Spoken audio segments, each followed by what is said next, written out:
انبیاء کرام انسان تھے، جب دوسرا انسان ان کو دیکھتا تھا کہ ایک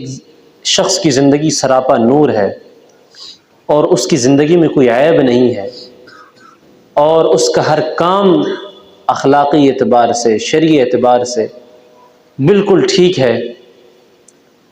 تو وہ ان پر ایمان لے آتے تھے۔ اور کسی نبی میں کبھی بھی کسی قسم کا کوئی بھی عیب نہیں تھا، اور یہ عقیدہ اگر کوئی رکھتا ہے تو یہ کفر ہے۔ نبی کی ذات میں، کسی بھی نبی کی ذات میں کسی قسم کا کوئی شک والا عیب بھی نہیں ہے۔ تو آپ صلی اللہ علیہ وسلم کی زندگی اور تمام انبیاء کی زندگی مشعل راہ تھی، اور صحابہ کرام رضوان اللہ علیہ مجمعین کی زندگی کو دیکھیے۔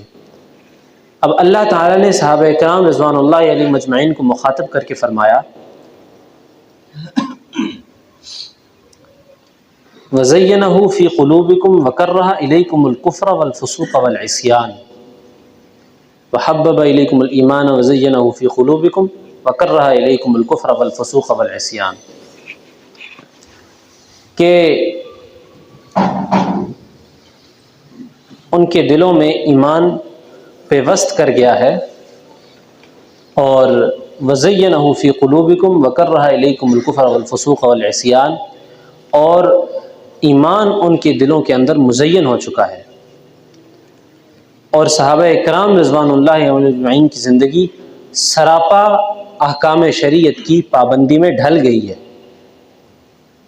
وَكَرَّهَ إِلَيْكُمُ الْكُفْرَ وَالْفُسُوقَ وَالْعِصْيَانَ،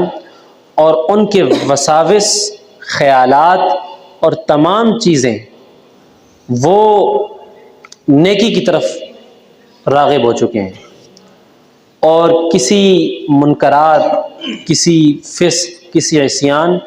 ان کے لیے ناپسند ہو چکا ہے۔ اب فرق یہاں پر معصوم اور محفوظ میں ہے کہ انبیاء گناہ کر ہی نہیں سکتے، وہ معصوم ہیں، اور صحابہ محفوظ ہیں، یعنی ان کو گناہ سخت ناپسندیدہ لگتا ہے،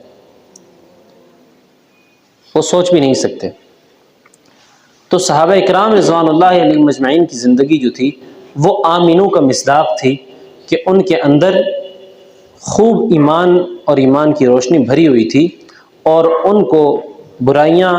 اور تمام بری چیزیں ان کے لیے ناپسند ہو گئی تھیں، وہ سراسر حق اور روشنی کی طرف مائل ہوتے تھے۔